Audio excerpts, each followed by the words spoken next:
फट फट।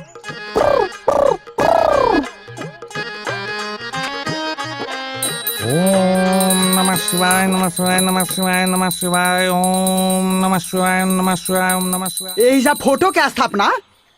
अरे चुप, गुरुजी कुछ सोच ले होखे। ए चेला, ई भगवान के फोटो बहरी काहे लगवन हो मालूम हो? ना वीआईपी लोग के दर्शन अंदर होई। जी गुरुजी। चले बुल लोगन के बाहर। जी जी देश के भंगेड़ी गंजेड़ी शराबी आ फिंची आवेले आ सरसरा के मंदिर में घुस जाले। अब ना चली। जी गुरुजी। एक बा हाँ हाँ जी। शराब में होता तो नाचती बोतल। गुरुजी आवत रहे सन। वो आवत आ रहा सन। नहाने के व्यवस्था कैले बनी। हाँ। भागा भागा अंदर। रे अंडा ई गनवा के लिखले बारे? अरे हमरा घर के बगल में रहले मुनावा हाँ। ओकरे लिखल है। गलत लिखले बा। ऊ कैसे? नशा शराब में होकेला लेकिन बोतलवा का नाचेला रे। बोतलवा?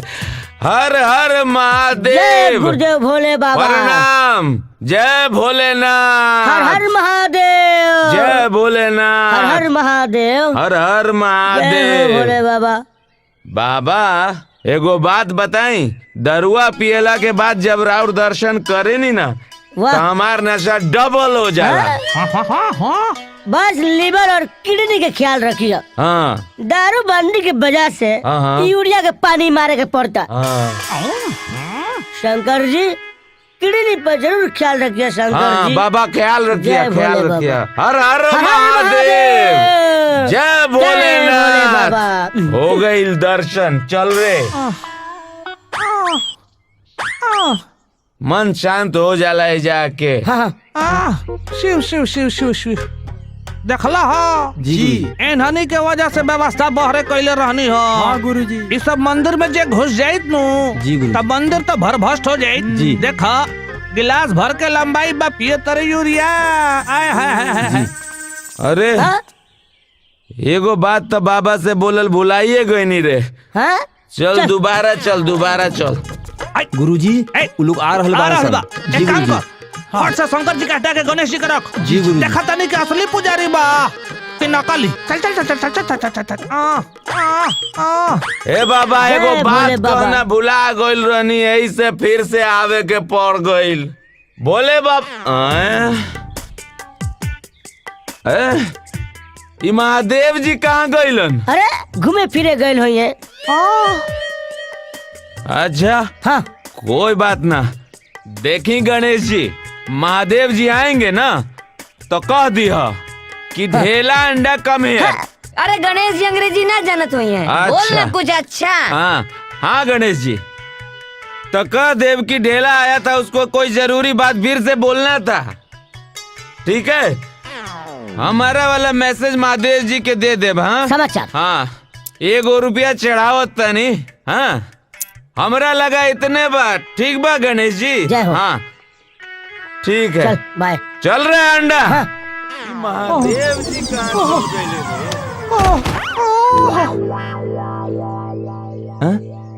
अरे लागता गुरुजी के मिर्गी उपट गईल। गुरुजी तो मुंह का देखा तरे जूता सुंगा गुरुजी के। जूता केने बा? जूता गुरुजी मारा धमधो के। गुरुजी। भाग ऐसे। जूता गुरुजी। सुंघी बसन। जूता हाँ, सुंघी बसन। गुरुजी। अरे दादा। अरे हटा। सब व्यवस्था अंदर जी। कर। हाँ, ये सब सादा लोग निशान। गंजेड़ी भंगेड़ी शराबी आई। अरे शिव सब अंदर आके भरवास कर देगा। ले चल शिव। आ।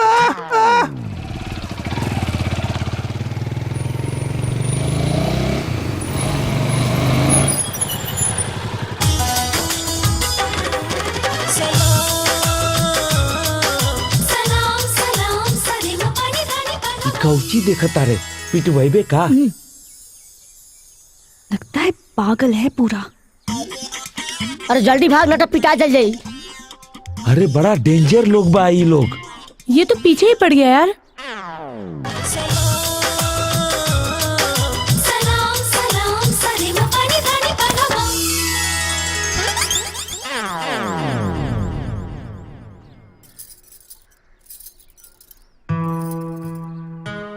ऐसे क्या देख रहे हो? खूबसूरत चीज को देखने की मेरी बचपन से बुरी आदत है। आपको अच्छा नहीं लगा, आप चली जाओ। मैं क्यों जाऊं? तुमको देखना है देखो, मुझे क्या।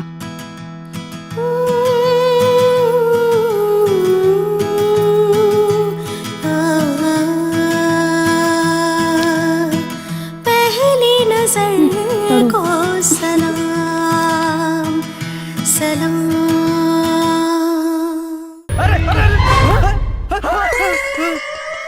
तेरे की थोड़ा देर और रुक जाता था, रुक जाती है, रुक जाती तो कल्याण रहे आज हमार है, कहूँ के मुंह दिखावे के लायक न रह जाती हम। अच्छा अरे भाई, हाँ 10 साल बाद हमनी के गांव में आयल बनी जा। हाँ तनी गांव देखल जाओ, तनी घूमल जाओ। अरे ई गांव में देखे और घूमे लायक का बा? अरे भाई 10 साल में गांव बहुत बदल गई।